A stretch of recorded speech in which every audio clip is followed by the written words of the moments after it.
Well, welcome back. I want to tell you a little bit more about sourdough and why I'm so excited about sourdough. You'll see we're in my kitchen. Actually, I could set this down a little bit so you can see my kitchen. It's a small kitchen, but functional kitchen. I spend a lot of time in my kitchen cooking, and I love sourdough. I was born and raised in Anchorage, Alaska, and my grandparents had sourdough when I was a kid. In fact, I remember going to my grandparents' house every Sunday and having sourdough pancakes. And that's all my grandmother ever made with her sourdough, was pancakes. And my grandfather every Sunday would get the griddle out, and he would make little animal shapes for us kids, and we'd eat the ears and then the feet and the eyes and all the different shapes that he would make with our pancakes. As a result of that, I grew to just love sourdough pancakes, and in fact, I can't eat regular pancakes because I just don't think they taste right. They're bready and thick, and sourdough pancakes aren't bready and they're not thick. They're just amazing. The miners used sourdough as an alternative method for protein. So sourdough has quite a bit of protein in it, and it's good for you.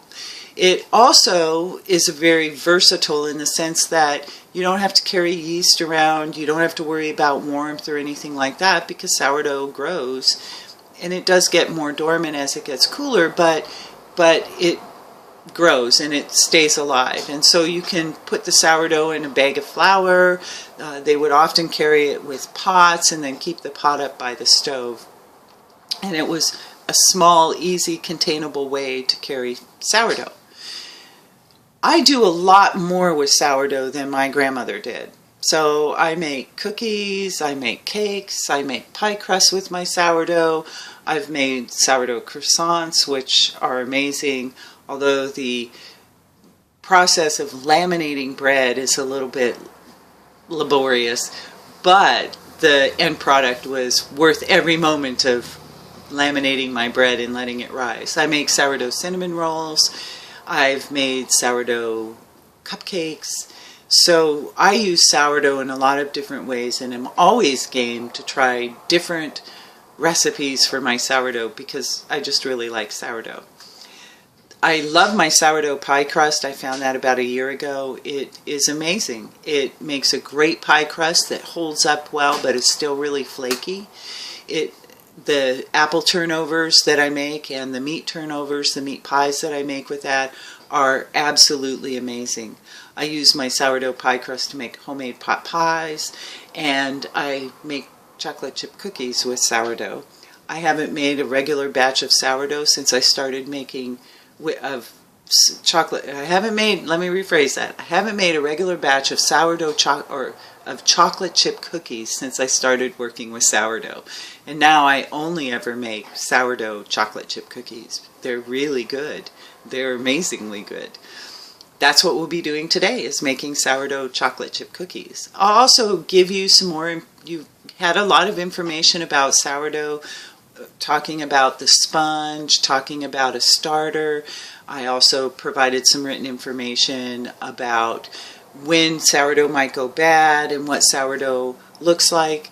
When you leave sourdough in your refrigerator for a long period of time, it develops a dark layer of liquid over the top of it. So the white sourdough, the floury part of the sourdough, sinks to the bottom and gets really thick, and it separates from the liquid part. And the liquid part, as it sits in the refrigerator longer and longer and you don't do anything with it, will turn a brackish gray black. It can get almost black, and it's really strong smelling. It's not bad, it just smells strong.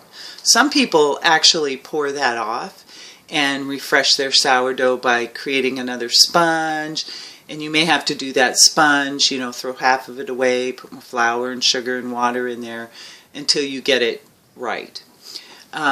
I don't throw it away. I think it adds to the flavor of my sourdough, so I mix it right back in. Remember, the only time sourdough goes bad is when you get a pink rim. That means you have bacteria in your sourdough. But sourdough is also very versatile in the sense that you can dry sourdough and restart it. So I've had my sourdough starter go bad. I've had my sourdough starter for years, And one time I was using it a lot and then stopped using it, and I had been keeping it on my counter, and it developed that pink ring around it and it went bad.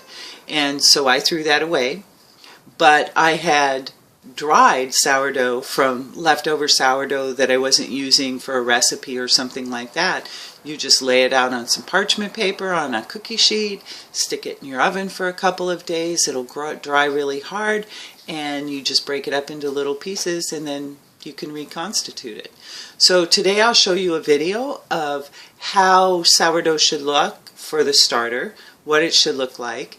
And the hallmark of a great starter is when you can raise bread with your starter without ever adding yeast. So adding yeast to a sourdough starter is cheating.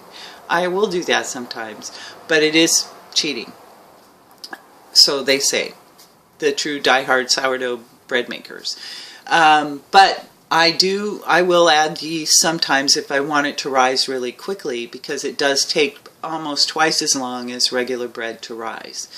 It can rise on its own, and I will show you what a batter should look like, the sponge should look like, so that you would have a sponge that would be active enough to be able to raise bread.